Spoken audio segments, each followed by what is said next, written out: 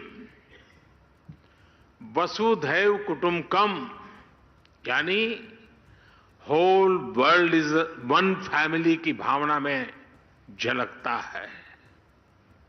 ये प्राचीन विचार आज आधुनिक विश्व को इंटीग्रेटेड विजन दे रहा है, इंटीग्रेटेड सॉल्यूशंस दे रहा है। इसलिए ही प्रेसिडेंट के तौर पर भारत ने G20 समिट की भी थीम रखी है, one world one family one future.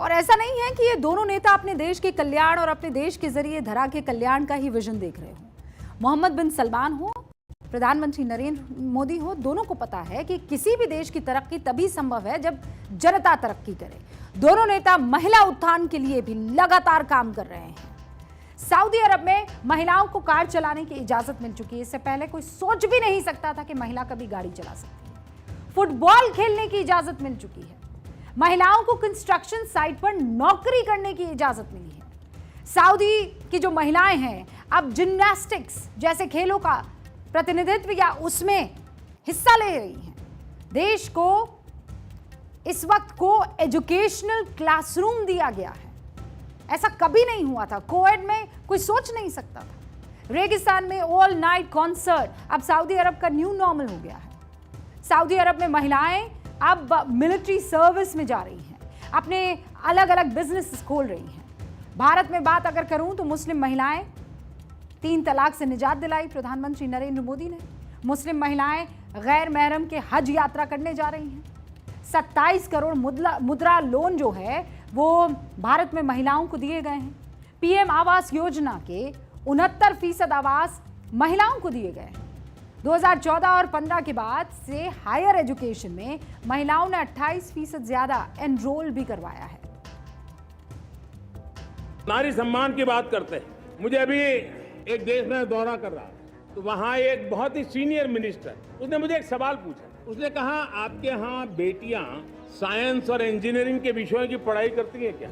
उसमें क्या था, मैंने उनको कहा आज मेरे देश में लड़कों से ज्यादा बेटियां आज स्टेम यानी साइंस, टेक्नोलॉजी, इंजीनियरिंग और मैथ्स अधिकतम भाग मेरी बेटियां ले रही है। तो उनके लिए अचरज था।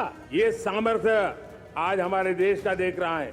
आज 10 करोड़ महिलाएं विमेन सेल्फ हेल्प में जुड़ी हुई है और विमेन सेल्फ हेल्प ग्रुप के साथ आप गांव में जाएंगे तो आपको बैंक वाली दीदी मिलेगी, आपको आंगनवाड़ी वाली दीदी मिलेगी, आपको दवाई देने वाली दीदी मिलेगी। और अब मेरा सपना है 2 करोड़ लखपति दीदी बनाने का। आप दोनों के विजन को देख रहे हैं और समझ रहे हैं और यही वजह है कि प्रधानमंत्री नरेंद्र मोदी और मोहम्मद बिन सलमान एक पर्सनल बॉन्ड, क्योंकि ये वो फ्रेंडशिप है जो मिशन वाली फ्रेंडशिप है। दोनों चाहते हैं कि अपने अपने मुल्क को आगे ले जाया जाए। दोनों चाहते हैं कि एक दूसरे के मुल्क का कंधा बने और इसीलिए प्रधानमंत्री नरेंद्र मोदी मोहम्मद बिन सलमान को पसंद करते हैं और मोहम्मद बिन सलमान प्रधानमंत्री नरेंद्र मोदी को। दशकों से सऊदी अरब डिफेंस सेक्टर के लिए अमेरिका और यूरोप पर निर्भर रहा। सऊदी एयरफोर्स के पास यूरोप में बने यूरोफाइटर, टाइफून और F-15 फाइटर जेट्स हैं। लेकिन अब सऊदी अरब एक देश पर निर्भरता खत्म करके दूसरे देशों से भी डिफेंस डील पर बात कर रहा है। ठीक वैसे ही जैसे दशकों तक रूस पर निर्भर भारतीय डिफेंस सेक्टर अब अमेरिका और बाकी देशों के साथ भी हथियारों की डील कर रहा है। और हम तो सिर्फ हथियार ले नहीं रहे हैं, अब हम निर्यात भी कर रहे हैं, हम दे भी रहे हैं। सऊदी क्राउन प्रिंस सलमान ये मान चुके हैं कि सिर्फ तेल के भरोसे देश को हमेशा के लिए तो नहीं छोड़ा जा सकता और इसीलिए वो दूसरे सेक्टर्स पर भी फोकस कर रहे हैं। भारत के प्रधानमंत्री नरेंद्र मोदी भी मेक इन इंडिया के विजन के साथ अपने देश की तरक्की मुकम्मल करने में जुटे हुए हैं। सऊदी अरब क्रूड का दूसरा सबसे बड़ा उत्पादक है, लेकिन अब सऊदी अरब सोलर एनर्जी में इन्वेस्ट कर रहा है। देश में कॉपर और गोल्ड तलाशने पर काम किया जा रहा है। सऊदी अरब में टूरिज्म बढ़ाने पर जोर दिया जा रहा है। इधर भारत में आप देखिए लगातार प्रधानमंत्री नरेंद्र मोदी मैन्युफैक्चरिंग पर फोकस कर रहे हैं। क्रूड पर निर्भरता कम करने के लिए इलेक्ट्रिक पर स्विच कर रहे हैं। हथियार खरीदने की बजाय बनाने पर फोकस किया जा रहा है। एयरक्राफ्ट कैरियर और फ्रिगेट्स अब भारत में बन रहे हैं। फाइटर जेट्स और मिसाइलें दुनिया को बेची जा रही हैं। मेक इन इंडिया अभियान आज 21वीं सदी के भारत की आवश्यकता भी है और ये हमें दुनिया में अपने सामर्थ्य दिखाने का भी अवसर देता है। अगर किसी देश से रॉ मटेरियल बाहर जाए और वो उसी से बने मैन्युफैक्चर गुड को इंपोर्ट करे, ये स्थिति किसी भी देश के लिए घाटे का सौदा होगा। दूसरी तरफ भारत जैसा विशाल देश सिर्फ एक बाजार बनकर रह जाए तो भारत कभी भी न प्रगति कर पाएगा, न हमारी युवा पीढ़ी को अवसर दे पाएगा। दोनों नेताओं में तमाम समानताएं हैं। दोनों ही लीग से हटकर काम करने में विश्वास रखते हैं। दोनों नेताओं को अपने कामों के लिए खूब आलोचनाएं झेलनी पड़ रही हैं। सऊदी अरब के क्राउन प्रिंस मोहम्मद बिन सलमान की आलोचना उनके देश और देश के आसपास के जो मुल्क हैं वो लगातार कर रहे हैं। सुन्नी मुसलमानों की तरफ से अक्सर ये बात कही जाती है कि मोहम्मद बिन सलमान जो है वो पुराने इस्लाम से इतर यानी मॉडर्न इस्लाम का रुख कर रहे हैं, तब्दीलियां कर रहे हैं।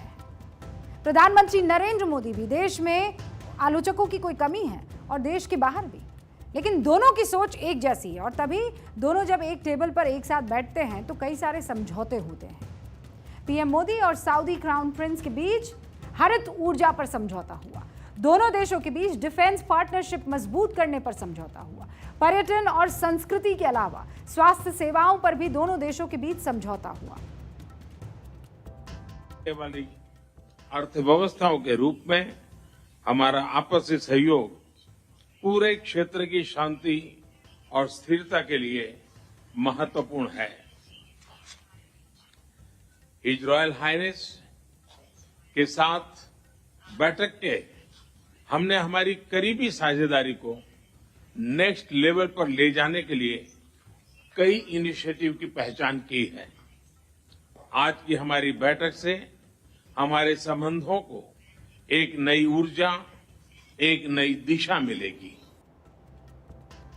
दोनों देशों के नेताओं का विजन एक जैसा और तभी दोनों देश या दोनों देशों के राष्ट्रीय अध्यक्ष बिना किसी परेशानी के एक दूसरे के साथ लगातार उस राह पर चल रहे हैं जहां पर दोनों को भविष्य में फायदा होगा। भारत से यूरोप तक प्रस्तावित इकोनॉमिक कॉरिडोर भारत और सऊदी अरब दोनों के बीच के संबंधों को और मजबूत करने और दोनों देशों के बीच व्यापार को बढ़ाने का काम तो करेगा। इस कॉरिडोर से जुड़कर दोनों देशों का व्यापार भी तेजी से बढ़ेगा। अभी सऊदी अरब भारत का चौथा सबसे बड़ा आर्थिक सहयोगी है। 2018 में भारत ने सऊदी अरब से 2,847 करोड़ डॉलर का आयात किया, जबकि 556 करोड़ डॉलर का निर्यात किया। 2021 में आयात बढ़कर 3,410 करोड़ डॉलर, जबकि निर्यात 875। और फिर आप ये देखिए 2022 आते आते ये निर्यात हो गया लगभग डबल, 1,072 और आयात 4,203 के पास। और ये आंकड़े करोड़ डॉलर में है, यानी 4,203 करोड़ डॉलर। सऊदी अरब अपने देशों में एक ऐसा शहर बसाना चाहता है जो पूरी तरह से ग्रीन सिटी के तर्ज पर हो। इसके लिए सऊदी भारत के टैलेंट और निवेश दोनों की अपेक्षा कर रहा है। भारत की मदद से इस शहर में हाइड्रोजन प्लांट लगाने की भी योजना है।